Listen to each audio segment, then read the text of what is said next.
ಎಲ್ಲರಿಗೂ ಶರಣು ಸ್ವಾಮಿಯೇ ಶರಣಂ ಅಯ್ಯಪ್ಪ. ಇವತ್ತು ನಾವು ಶಬರಿಮಲೆಯ ಅಯ್ಯಪ್ಪ ಸ್ವಾಮಿಯ ಬಗ್ಗೆ ತಿಳಿದುಕೊಳ್ಳೋಣ.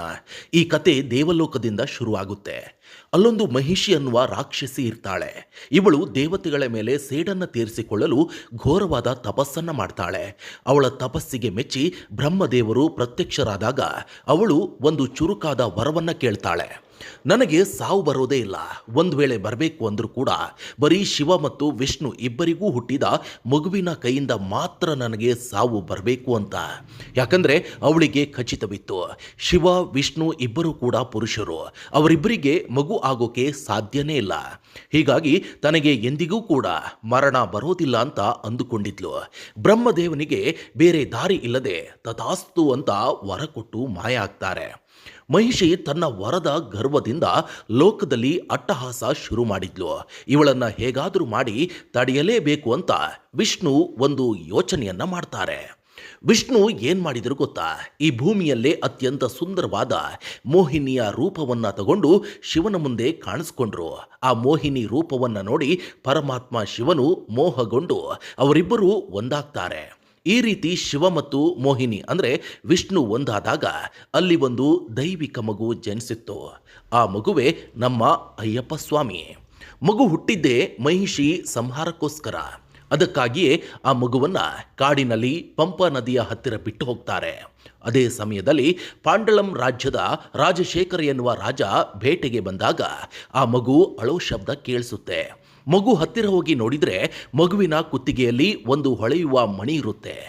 ಆಗ ಅಲ್ಲೊಂದು ಋಷಿಮುನಿ ಅಂದರೆ ಸಾಕ್ಷಾತ್ ಶಿವನೇ ಬಂದು ರಾಜನಿಗೆ, ರಾಜಶೇಖರ, ಈ ಮಗು ನಿನಗೆ ಶಿವ ಕೊಟ್ಟಿರುವ ವರ, ನೀನೇ ಇವನನ್ನು ಸಾಕಿ ಕುತ್ತಿಗೆಯಲ್ಲಿ ಮಣಿ ಇರೋದ್ರಿಂದ ಇವನಿಗೆ ಮಣಿಕಂಠ ಅಂತ ಹೆಸರಿಡು ಅಂತ ಹೇಳ್ತಾರೆ. ರಾಜಶೇಖರ ಸಂತೋಷದಿಂದ ಮಣಿಕಂಠನನ್ನ ರಾಜ್ಯಕ್ಕೆ ಕರೆದುಕೊಂಡು ಹೋಗಿ ಪ್ರೀತಿಯಿಂದ ಸಾಕಿ ಬೆಳೆಸ್ತಾರೆ. ಮಗು ರಾಜ್ಯಕ್ಕೆ ಬಂದ ಮೇಲೆ ಸಂಪತ್ತು ಮತ್ತು ಸಮೃದ್ಧಿ ಹೆಚ್ಚಾಯಿತು. ಮಣಿಕಂಠ ಎಲ್ಲ ವಿದ್ಯೆಗಳನ್ನು ಕಲಿತು ದೊಡ್ಡವನಾಗುತ್ತಾನೆ. ಆ ರಾಜ್ಯದ ಜನರಿಗೆ ಸಹಾಯ ಮಾಡಿ ಎಲ್ಲರ ಪ್ರೀತಿಯನ್ನ ಗಳಿಸುತ್ತಾನೆ. ಜನ ಪ್ರೀತಿಯಿಂದ ಇವನನ್ನ ಅಯ್ಯಪ್ಪ ಅಂತ ಕರೆಯೋಕೆ ಶುರು ಮಾಡ್ತಾರೆ. ರಾಜಶೇಖರ ಮಣಿಕಂಠನನ್ನೇ ರಾಜನನ್ನಾಗಿ ಪಟ್ಟಾಭಿಷೇಕ ಮಾಡಬೇಕು ಅಂತ ನಿರ್ಧಾರ ಮಾಡಿದಾಗ ಒಬ್ಬ ಕುತಂತ್ರಿ ಮಂತ್ರಿ ಅದನ್ನು ವಿರೋಧಿಸ್ತಾನೆ. ಮಂತ್ರಿ ರಾಣಿಯ ಮನಸ್ಸನ್ನ ಕೆಡಿಸಿ ಮಂತ್ರಿ ಹೇಳ್ತಾನೆ ರಾಣಿ ಹತ್ರ, ಅಯ್ಯಪ್ಪ ರಾಜ ಆದರೆ ನಿಮ್ಮ ಸ್ವಂತ ಮಗನಿಗೆ ಕಷ್ಟ ಆಗುತ್ತೆ, ಹೇಗಾದರೂ ಮಾಡಿ ಇವನನ್ನ ದೂರ ಕಳಿಸಿ ಅಂತ ಹೇಳ್ತಾರೆ. ರಾಣಿ ಅದಕ್ಕೆ ಕೇಳ್ತಾರೆ, ಅದಕ್ಕೆ ಏನು ಮಾಡಬೇಕು ಅಂತ.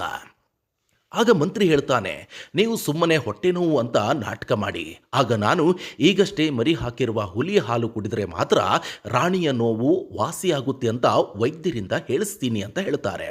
ಇದೇ ರೀತಿ ಆಗುತ್ತದೆ. ಮಣಿಕಂಠ ತನ್ನ ತಾಯಿಯ ಮೇಲಿನ ಪ್ರೀತಿಯಿಂದ ಈ ಅಸಾಧ್ಯವಾದ ಹುಲಿ ಹಾಲು ತರಲು ಕಾಡಿಗೆ ಹೊರಡುತ್ತಾನೆ. ಮಣಿಕಂಠ ಕಾಡಿನಲ್ಲಿ ಹೋಗುತ್ತಿರುವಾಗ ಮೊದಲು ಬಾಬರ್ ಅನ್ನುವ ಬಲಿಷ್ಠ ಮುಸ್ಲಿಂ ವೀರನ ಭೇಟಿಯಾಗುತ್ತೆ. ಇವರಿಬ್ಬರಿಗೂ ಯುದ್ಧವಾದರೂ ಬಾಬರ್ಗೆ ಅಯ್ಯಪ್ಪನ ಶಕ್ತಿ ಗೊತ್ತಾಗಿ ಶರಣಾಗ್ತಾನೆ. ಆಗ ಅಯ್ಯಪ್ಪ, ಮುಂದೆ ನನ್ನ ಗುಡಿಗೆ ಬರುವ ಭಕ್ತರು ಮೊದಲು ನಿನ್ನ ಮಸೀದಿಗೆ ನಮಸ್ಕಾರ ಮಾಡಿ ನಿನಗೂ ಪ್ರಾರ್ಥನೆ ಸಲ್ಲಿಸಿ ಆಮೇಲೆ ನನ್ನ ದರ್ಶನಕ್ಕೆ ಬರಲಿ, ಆಗ ಅವರ ಇಷ್ಟಾರ್ಥಗಳು ನೆರವೇರುತ್ತವೆ ಅಂತ ವರ ಕೊಡ್ತಾರೆ. ನಂತರ ಅಯ್ಯಪ್ಪ ತನ್ನ ಜನ್ಮದ ಉದ್ದೇಶದಂತೆ ರಾಕ್ಷಸಿ ಮಹಿಷಿಯನ್ನ ಸಂಹಾರ ಮಾಡ್ತಾರೆ. ಮಹಿಷಿ ಸತ್ತಾಗ ಅವಳ ಶಾಪ ವಿಮೋಚನೆಯಾಗಿ ಅವಳು ಒಬ್ಬ ಸುಂದರ ಕನ್ಯೆಯಾಗಿ ಬದಲಾಗಿ ಅಯ್ಯಪ್ಪನನ್ನ ಮದುವೆಯಾಗಲು ಕೇಳ್ತಾಳೆ. ಆಗ ಅಯ್ಯಪ್ಪ, ನಾನು ಈ ಜನ್ಮದಲ್ಲಿ ಬ್ರಹ್ಮಚಾರಿಯಾಗಿ ಇರ್ತೇನೆ, ಆದರೆ ನಿನಗೊಂದು ಮಾತು ಕೊಡ್ತೀನಿ, ಯಾವಾಗ ನನ್ನ ದೇವಸ್ಥಾನಕ್ಕೆ ಕನ್ಯಸ್ವಾಮಿಗಳು ಅಂದರೆ ಮೊದಲ ಬಾರಿ ಬರುವ ಭಕ್ತರು ಬರೋದು ನಿಂತು ಹೋಗುತ್ತೋ ಅವತ್ತು ಬಂದು ನಿನ್ನನ್ನು ಮದುವೆ ಆಗ್ತೀನಿ ಅಂತ ಹೇಳ್ತಾರೆ. ಆ ಕನ್ಯೆಯೇ ಶಬರಿಮಲೆಯ ಪಕ್ಕದಲ್ಲಿರುವಂತಹ ಮಳಿಕಾಪುರತ್ತಮ್ಮ ದೇವಿ. ಅದಾದ ಮೇಲೆ ಅಯ್ಯಪ್ಪ ಹುಲಿಯ ಮೇಲೆ ಕುಳಿತುಕೊಂಡು ಹಾಲು ತಗೊಂಡು ಅರಮನೆಗೆ ಬರ್ತಾರೆ.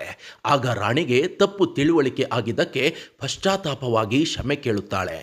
ಆಗ ಅಯ್ಯಪ್ಪ, ನಾನು ಈ ಭೂಮಿಗೆ ಬಂದ ಕೆಲಸ ಮುಗಿಯಿತು, ನನ್ನನ್ನು ದೇವರಾಗಿ ಕಾಣೋ ಕಾಲ ಬಂತು.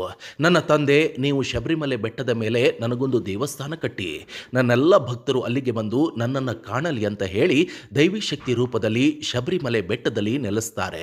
ಹೀಗೆ ಸ್ವಾಮಿ ಅಯ್ಯಪ್ಪ ಕಲಿಯುಗದ ವರದಾತನಾಗಿ ಬ್ರಹ್ಮಚಾರಿಯಾಗಿ ಶಬರಿಮಲೆ ಬೆಟ್ಟದಲ್ಲಿ ನೆಲೆಸಿದ್ದಾರೆ. ಸ್ವಾಮಿಯೇ ಶರಣಂ ಅಯ್ಯಪ್ಪ. ಈ ವಿಡಿಯೋ ಇಷ್ಟ ಆದರೆ ನೀವು ಕಮೆಂಟ್ ಮಾಡಿ ಸ್ವಾಮಿಯೇ ಶರಣಂ ಅಯ್ಯಪ್ಪ ಅಂತ. ಜೊತೆಗೆ ನಮ್ಮ ಯೂಟ್ಯೂಬ್ ಚಾನಲ್ಗೆ ಸಬ್ಸ್ಕ್ರೈಬ್ ಆಗಿ ಫೇಸ್ಬುಕ್ನಲ್ಲಿ ಫಾಲೋ ಆಗಿ. ಧನ್ಯವಾದ.